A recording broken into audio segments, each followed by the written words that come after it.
Racial profiling gets defeated. Hello everybody, David Schuster here. It doesn't happen very often, but on occasion, the racism in our police and justice system gets shredded. That has happened a few times recently in Texas, thanks to a judge named David Fler. He serves on the Harris County Criminal Court. Watch. Good morning, Mr. McLean.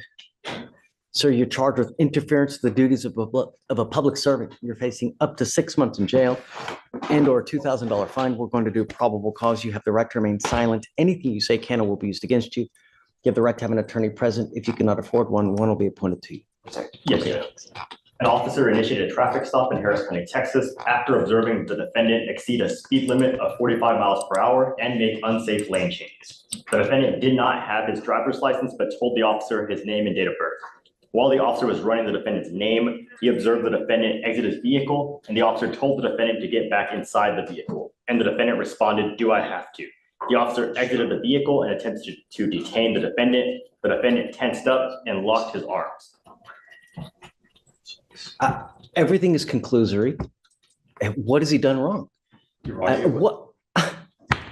It was the initial lane changes, unsafe lane changes, and the exceeding the speed limit that prompted the stop. And then at that point, he was just Stop. How exceeding speed limit? How fast was he going? I mean, I spoke to the officer this morning, who told me that he was pacing the defendant at 54 miles per hour. okay, in a what? I'm sorry? In a what? I mean, if it's on 610, he's fine, right? And then he's interference with duties. What is he interfering with? What did he do wrong? I think it was after the stop was initiated, the officer was running the plates. The defendant stepped out of his vehicle. The officer told him to get back in the vehicle. The defendant said, "Do I have to?" The officer told me that. And that's the basis of arrest?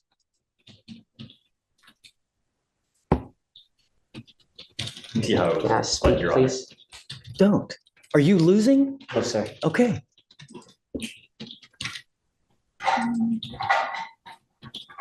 And Your Honor, furthermore, as he was attempting to detain him, he locked his arms and tensed up. So as he was attempting to detain him, following that incident of him telling him to get back in the vehicle. And it was That's the basis for arrest. it was just a Walking temporary while black? detention. He was just attempting to detain him while he was trying to What's he investigate. doing wrong? What's he doing wrong? 65. No, I don't think so. Mm-mm. We can find no probable cause. No, it's just, he gets out of the car and then it just the virtue of fact, him getting out in the car is interfering with the duties. Really? No, just when you get into, just be careful out there, man. Yes, sir. Life is hard as it is. Yes, sir. When you get into, gotta be careful, man. Yes, sir. People always have to get you. Be nice. It's not hard. I was Things being will go well for you, Too. Look, I got it. I'm with you, okay?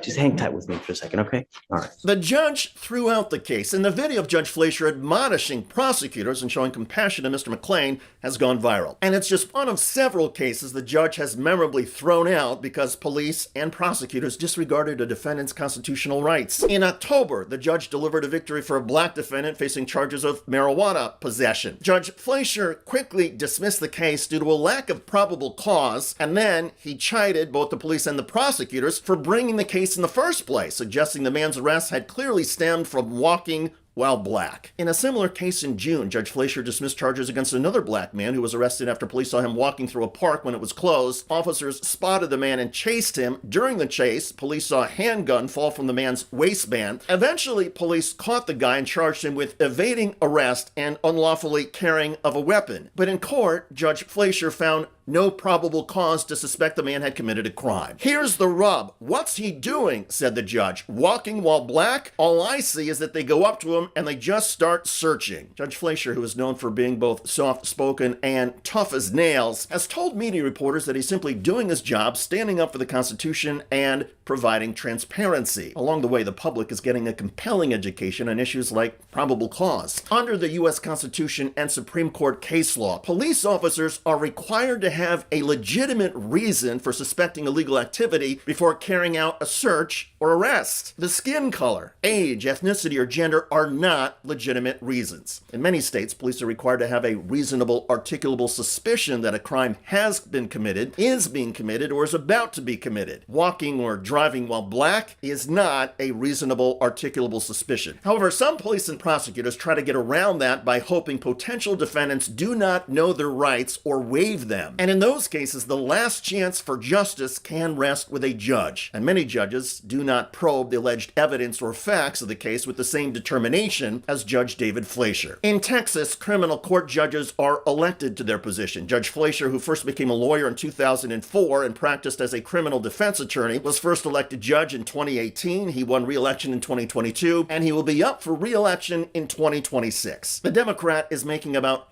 half as much money as a judge as he was earning in private practice. But he says his mission to help reform the justice system has been worth it. On top of his rulings from the bench, the judge has been involved in efforts to reform the bail bond system and boost public safety. There is something special about all public servants who work for the greater good. But Judge David Fleischer is truly unique. He is fearlessly standing up for the rule of law and demanding that all police and prosecutors respect and honor a defendant's constitutional rights. As we've seen in countless cases and videos on this channel, a lot of defendants watch their rights get trampled by overzealous and sometimes tyrannical cops. And our justice system does not always do such a great job of correcting illegal or unlawful police behavior. Thankfully, though, there are some judges who are pushing back. Kudos to David Fleischer and other jurists like him who understand that our justice system relies on equality, fairness, and respect for the Constitution. Racism may be an institutional problem in law enforcement, but with each ruling by David Fleischer and other admirable judges like him, America takes a step towards true fairness and decency. I'm David Schuster. Thanks for joining us. If you enjoyed this video, that's because of our members. They make us independent, they make us strong, and they make us honest. Become a member today by hitting the join button below.